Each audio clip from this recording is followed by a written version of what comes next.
Hindi nga kagaya mga idol ng mga nagdaang araw, medyo gumanda nga po ngayon ng kaunti ang kalagayan ng Golden State Warriors dahil tumabla na nga sila sa Phoenix Suns at Sacramento Kings bilang top 9 at top 11 sa standings ng West. Ibig sabihin may chance na nga silang makipagsapalaran sa play-in tournament, pero sadyang wala rin naman pakialam dito ang Warriors dahil ang gusto nga po nila mas maging competitive ang team sa susunod na laro at umangat sa top 6. Kaya ito ang mismong rason bakit halos lahat ng mga teams na may NBA superstar kinausap nila para kay Stephen Curry. Pero ayon sa isang insider, ang pinakatunay na plano ng Warriors hindi lamang pagkuha ng kung sino-sino, bagkus gusto nga po nilang makuha si Giannis Antetokounmpo. Kung nakuha nga po ng Lakers si Luka mula sa Dallas, hindi rin naman nga daw malabo na masungkit rin ng Warriors si Giannis na inamin sa media na gusto niyang maglaro ang lahat ng European superstar sa malalaking market. Sa madaling salita, mukhang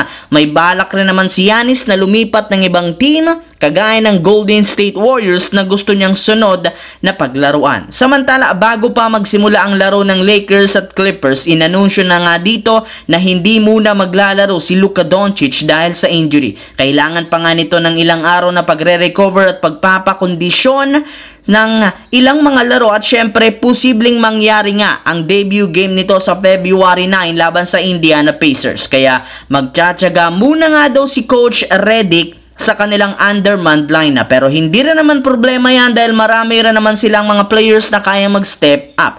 Sa katunayan, mas pinaghahandaan nga ngayon kapag bumalik na ang mga players na may injury kagaya ni Luka, at once na mangyari yan, plano nga nitong magkaroon ng 10-man rotation sa loob ng court at pangungunahan niya ng starting 5 na sina Luka, LeBron, Rui, Jackson Hayes at Austin Reeves. Sasamahan rin naman sila ni Gabe Vincent, Dorian Finney-Smith, Jared Vanderbilt, Dalton Keunig at si Cam Reddish.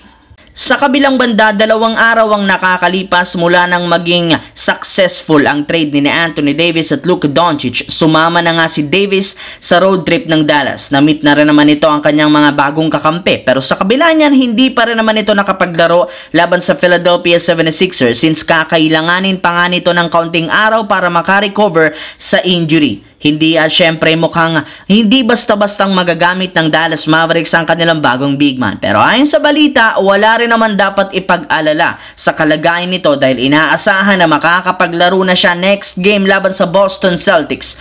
Wala na rin naman nga itong iniindang sakit at kailangan na lamang nga po niyang ipakondisyon ang kanyang katawan. Kailangan rin naman itong magkaroon ng ilang practice upang magamay ang sistema at game plan ni Coach Jason Kidd na siyang makakatulong para mapadali ang pag-adjust ng kanyang laro. Anong masasabi nyo dito mga idol?